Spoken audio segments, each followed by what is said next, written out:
DME Assam Recruitment 2024 ইয়াত 2008টা grade 3 আৰু grade 4 post মুকলি হৈ আছে। স্বাস্থ্য বিভাগত মুকলি হৈ আছে 2008টা পোষ্ট, তৃতীয় আৰু চতুৰ্থ বৰ্গৰ পোষ্ট হয়।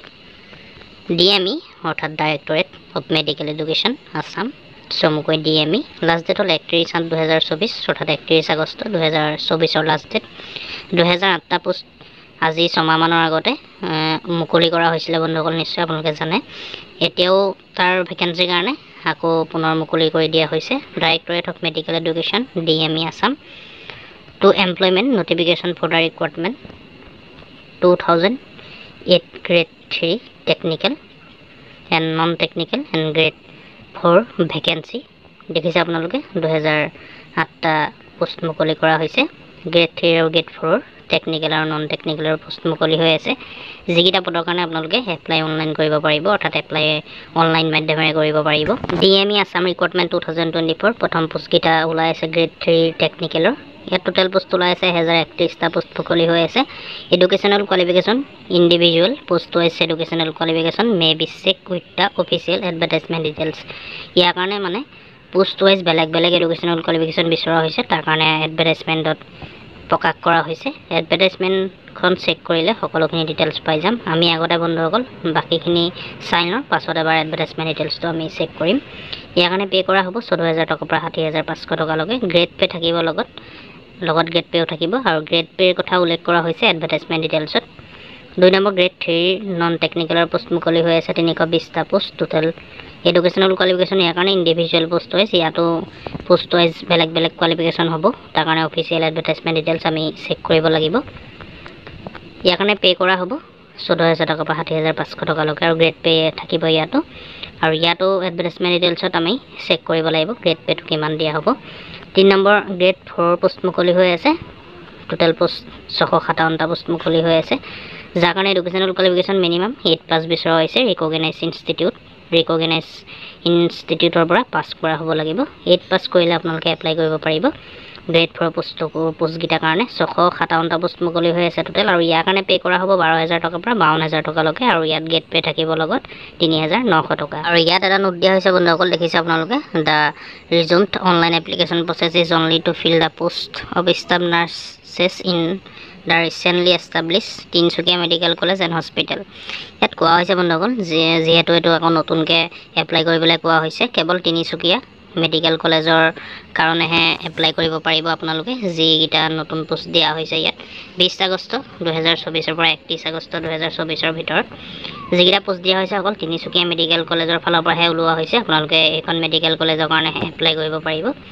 আদাৰ ক্ৰাইটেৰিয়া অফ DME ৰিকুৱাৰমেণ্ট, অন্যান্য ক্ৰাইটেৰিয়াসমূহ চাই লওক। Nationality candidate must be an Indian citizen হ'ব লাগিব, অৰ্থাৎ ভাৰতীয় নাগৰিক হ'ব লাগিব। ইয়াৰ কাৰণে এজ লিমিট বিচৰা হৈছে 18 বছৰ বা 40 বছৰৰ ভিতৰত হ'ব লাগিব। 1 জানুৱাৰী 2023লৈকে কোৱা হৈছিলে, 18 পৰা 40 বছৰৰ ভিতৰত যিহেতু বিচৰা হৈছিলে। আৰু ইয়াৰ কাৰণে এজ ৰিলেক্সেশ্যনো দিয়া হ'ব category wise. Upper age limit OBC কাৰণে 3 বছৰ থাকিব, ST SC কাৰণে 5 বছৰ, PWD কেণ্ডিডেটৰ কাৰণে 10 বছৰ এজ ৰিলেক্সেশ্যন দিয়া হ'ব। এমপ্লয়মেণ্ট এক্সচেঞ্জ ৰেজিষ্ট্ৰেশ্যন চাৰ্টিফিকেটখন আপোনালোকৰ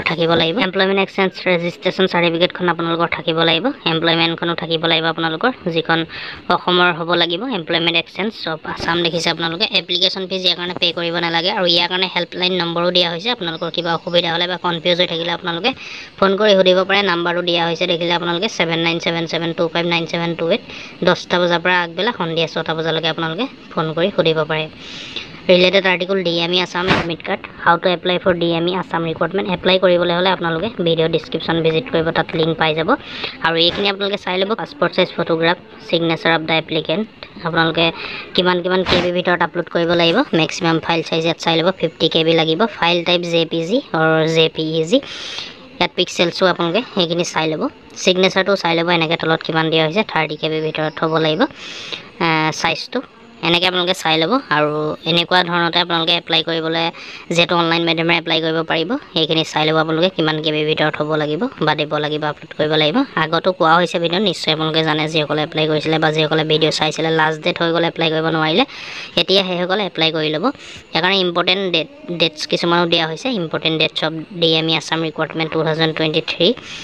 ষ্টাৰ্টিং ডেটটো 7 ফেব্ৰুৱাৰীত হৈছিলে 2023। দেখিছে আপোনালোকে 7 ফেব্ৰুৱাৰী 2023 হৈছিলে। লাষ্ট ডেট এপ্লাই কৰিবলৈ 28 ফেব্ৰুৱাৰী 2023 আছিলে ষ্টাৰ্টিং আকৌ হ'ল 20 আগষ্ট 2024 তিনিচুকীয়াৰ কাৰণে অকল তিনিচুকীয়া মেডিকেল কলেজৰ কাৰণেহে মুকলি হৈছে সেইটো মই আপোনালোকক কৈছোঁ ইতিমধ্যে last date of online application submission 31 August 2024 Tinsukia দেখিলে আপোনালোকে লাষ্ট ডেট 31 আগষ্ট 2024 আৰু মই অলপ সময় আগতে আপোনালোকক কৈছিলোঁ যে ছমাহ হ'ল ওলোৱা ছমাহ নহয় বন্ধুসকল ছমাহতকৈ বেছিয়ে হ'ল দেখিছে আপোনালোকে 7 ফেব্ৰুৱাৰী 2023 যিহেতু মুকলি হৈছিলে এবছৰৰ ওচৰত হ'ল আৰু ইয়াৰ কাৰণে অনলাইন এপ্লাই কৰিবলৈ হ'লে ভিডিঅ' ডিছক্ৰিপশ্যন ভিজিট কৰিব official notification advertisement details grade 3 grade 4 আৰু অফিচিয়েল ৱেবছাইট সকলোখিনি আপোনালোকে চাই ল'ব ভিডিঅ' ডিছক্ৰিপশ্যন ভিজিট কৰিব সকলোখিনি পাই যাব বন্ধুসকল আৰু আপোনালোকৰ কোৱালিফিকেশ্যনসমূহ নিশ্চয় জানে আপোনালোকে যিসকলে এপ্লাই কৰিছিলে বা আগতে এডভাৰটাইজমেণ্ট চাইছিলে এপ্লাই কৰিব নোৱাৰিলে নিশ্চয় আপোনালোকে জানে আপোনালোকে ডিছক্ৰিপশ্যন ভিজিট কৰি এডভাৰটাইজমেণ্ট ডিটেইলছৰ লিংক দিয়া থাকিব আপোনালোকে ক্লিক কৰি চাই ল'ব এডভাৰটাইজমেণ্ট ডিটেইলছটো ডাউনলোড কৰি ইয়াত সকলোখিনিৰ কাৰণে ষ্টাফ নাৰ্ছৰ কাৰণে বেলেগ কোৱালিফিকেশ্যন বিচৰা হৈছে লেবৰেটৰী টেকনিচিয়ান হওক বা ECG টেকনিচিয়ান এনেকুৱা ধৰণৰ সকলোখিনিৰ কোৱালিফিকেশ্যন বেলেগ বেলেগ আছে আপোনালোকে চাই ল'ব আৰু ইয়াত কিমান গ্ৰেড পে আছে ছাইডত আছে দেখিছে আপোনালোকে গ্ৰেড পে থাকিব আৰু কিমানৰ পৰা কিমান দৰমহা হ'ব ইয়াত সকলোখিনি পাই যাব ভিডিঅ'টো দীঘলীয়া নকৰোঁ বন্ধুসকল ইমানখিনি কৈ দিয়া নাই যিহেতু আগত বনোৱা হৈছিলে নিশ্চয় সকলোৱে জানে ইয়াৰ বিষয়ে গতিকে ভিডিঅ'টো ইমানেই আছিলে ভিডিঅ'টো শ্বেয়াৰ কৰিব যিসকলে এতিয়া বাকী আছে সেইসকলেও যাতে এপ্লাই কৰিব পাৰে কিবা সুধিবলগীয়া থাকিলে নিশ্চয় কমেণ্ট কৰি জনাব ভিডিঅ'টো লাইক কৰিব আৰু এটা কথা মনত ৰাখিব কেৱল তিনিচুকীয়া মেডিকেল কলেজৰ কাৰণেহে পোষ্টকেইটা মুকলি হৈছে বা আপোনালোকে তিনিচুকীয়া মেডিকেল কলেজৰ কাৰণেহে এপ্লাই কৰিব পাৰিব গতিকে ভিডিঅ'টো লাইক কৰিব আৰু এনেকুৱা ধৰণৰ খা খবৰসমূহ পাই থাকিবলৈ আমাৰ চেনেলৰ জৰিয়তে দৈনন্দিন দি থকা হয় তাৰ কাৰণে আমাৰ চেনেলটো ছাবস্ক্ৰাইব কৰি ল'ব ধন্যবাদ